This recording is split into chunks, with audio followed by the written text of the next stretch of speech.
얘는 뭐 이딴 걸 틀렸냐 이런 생각들이 들어. 왜 이딴 걸 틀려고 내가 이거 만드느라고 이 개고생을 했다고 이 생각이 드는 거야. 그러면서 또 현타가 오고. 그러면 그런 방법이 있나요? 있지. 일단 오답 노트를 만들 때 를 이용해서 오답을 적고 그걸 문제집에 붙이면 돼. 이제 여기서부터가 진짜 중요한 건데. 선생님 새해도 밝았고 겨울방학이기도 하고 그래서 수학 공부 진짜 열심히 하고 싶은데 이런 생각 가진 학생들이 많을 그쵸. 거란 말이에요. 근데 그러려면은 이제 오답 정리도 잘해야 된다. 이게 필수적으로 따라오는 생각이거든요. 근데 다들 오답 노트 쓴다고 하면서 며칠 쓰다가 그만둔단 말이에요. 왜 그럴까요? 귀찮잖아. 만들기 귀찮잖아. 뭐 이유가 뭐 있어.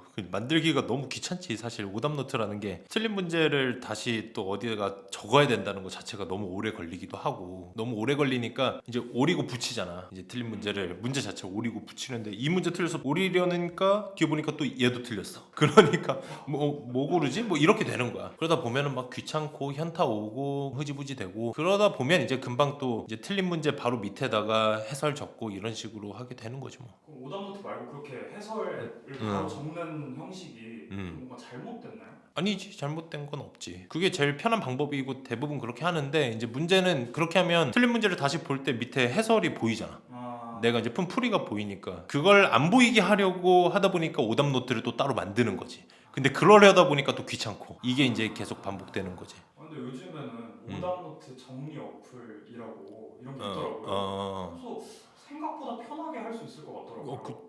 그러면 뭐 사진 찍어서 이렇게 올려두면 다 정리를 해준다는 거야? 네, 그런 식이더라고요. 그럼 그거 하면 되잖아.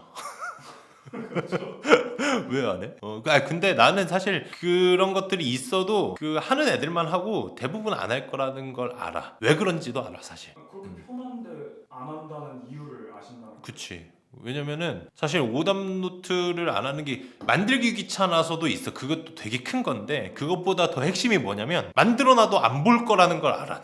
내가 아무리 만들어놔도 어느 순간부터는 내가 쭉 만들고 있는데 안 보고 있었다는 것도 알고 앞으로 안 볼 거라는 것도 알아. 약간 일기 같은 거야. 일기. 우리 옛날에 일기 쓸 때도 어려서 막 숙제 같은 거 할 때 일기 쓰잖아. 근데 그것도 마찬가지로 일기를 어떤 사람들이 계속 쓰게 되냐, 예전에 썼던 일기를 다시 보는 습관이 있는 사람이 일기를 계속 쓰게 되는 거거든. 왜? 그래야지 내가 지금 쓰는 일기가 나중에 나한테 뭔가 의미가 있을 수도 있다는 생각을 가지고 쓰는 거야. 근데 내가 안 볼 거라는 걸 알고 있으면 안 쓰는 거지. 그 순간부터 일기 안 쓰는 거야. 일기를 왜 쓰는 거지? 이 생각이 되는 거야. 아니 그러면은 오답 노트도 안 돼.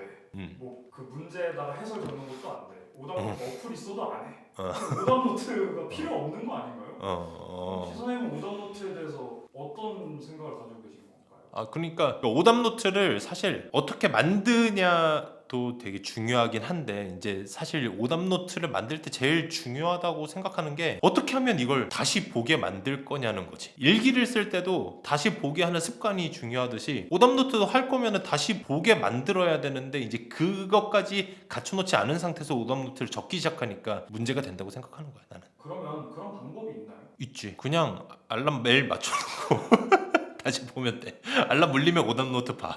그러면 돼. 농담이고. 내가 옛날에 실제로 이제 썼던 방법도 있고, 이 방법이 내 제자들한테도 내가 항상 설명해줬던 방법인데, 그러니까 이 방법의 핵심은 결국에 오답 노트를 어떻게 하면 다시 볼 수 있는가 하는 부분이어서, 이제 그거를 내가 좀 설명을 해주자면, 일단 오답 노트를 만들 때 포스트잇을 이용해서 오답을 적고 그걸 문제집에 붙이면 돼. 포스트잇을 사용한다는 게 기존 방법과 뭐가 다른 건가요? 왜 포스트잇에 적냐면은, 포스트잇이 일단 접을 수 있잖아. 접을 수 있다는 게 어떤 장점이 있냐면, 내가 풀이를 적고 문제 바로 밑에 그 빈칸에다 붙였어. 근데 그거를 반을 접어. 반을 접으면 풀이가 안 보이잖아. 그렇죠. 그럼 내가 나중에 그 문제를 봤어도 일단 이게 접혀 있으니까 그 해설은 안 보이는 거야. 일단 이거 자체로도 그냥 밑에 적는 것보다는 훨씬 나아, 그지? 근데 이거보다 더 중요한 게 뭐냐면, 포스트잇은 뗄 수 있어. 이게 제일 중요하거든. 그러니까 오답 노트가 진짜 나중에 이걸 쭉 적다 보면 현타가 오냐면, 진짜 열심히 만들었는데 이 오답 노트를 쭉 만들다 보면 나도 실력이 좀 늘거든. 그래서 내가 만든 오답 노트 예전에 만든 거 보면은 얘는 뭐 이딴 걸 틀렸냐 이런 생각들이 들어. 왜 이딴 걸 틀려가지고 내가 이거 만드느라고 이 개고생을 했다고 이 생각이 드는 거야. 그러면서 또 현타가 오고, 그리고 뭐 여기저기 이제 풀이 적어놓은 것들도 마찬가지, 해설 적고 한 것들도 이제 내가 실력이 좀 늘었을 때 보면은 좀 어려운 문제들, 나한테 도움될 것들만 빨리빨리 보고 싶은데 너무 쉬운 것들부터 다 틀려 있는 거야. 해설이 다 적혀 있어. 그럼 그 속도가 안 나지, 다시 보는 속도도. 그래서 이제 그런 정리가 좀 안 되고 하니까 그런 것들을 내가 이제 완전히 익혔다 싶은 것들은 떼버리는 거야. 좀 더 자세하게 설명해 주실 수 있을까요? 예를 들어서 이제 문제를 틀렸잖아. 틀리면은 틀린 문제 밑에 이제 빈칸이 있을 거 아니야. 빈칸에다가 일단 포스트잇 붙여. 그 다음에 거기다가 이제 그 문제 풀이를 적어.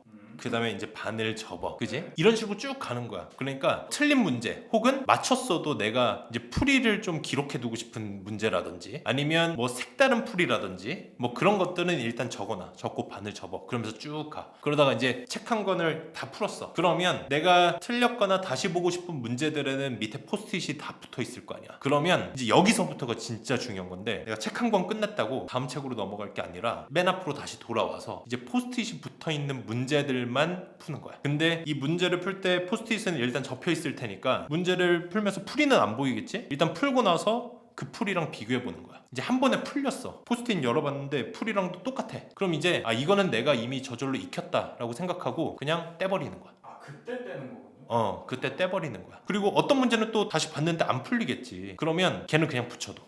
혹은 내가 풀었는데 풀렸어. 근데 포스트잇 열어보니까 이 풀이가 더 나아. 포스트잇 풀이가 더 깔끔하고 뭔가 더 세련됐어. 그러면 붙여놔. 나중에 다시 보자 하고. 그대로 냅두는 거. 그냥 냅두는 거야. 그런 식으로 이렇게 쭉 두 번째 바퀴 돌다 보면은 한 또 절반 정도는 띄고 절반 정도는 또 남았을 거 아니야. 그렇죠. 그럼 또 돌아. 언제까지? 포스트잇 다 뗄 때까지. 아니 진짜 이게 진짜 중요한 거야. 포스트잇 다 뗄 때까지 계속 도는 건데 그러면은 뭐 4회독 5회독이 될 수 있어. 근데 포스트잇이 점점 양이 줄어들잖아. 그러니까 뒤로 갈수록 회독 수는 점점 빨라져.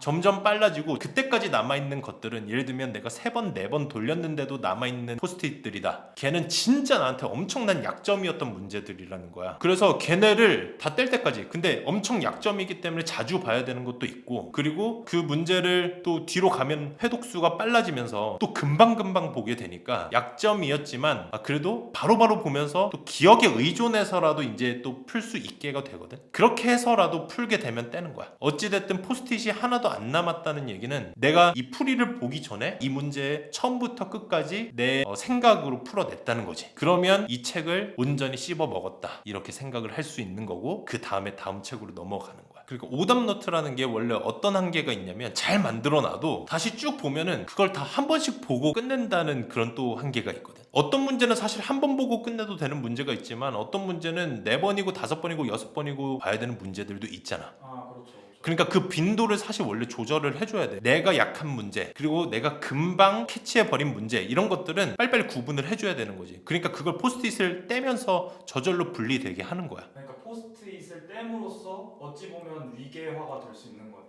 그렇지. 그래서 내가 약한 문제들을 더 자주 보자. 근데 포스트잇이 생각보다 작잖아요.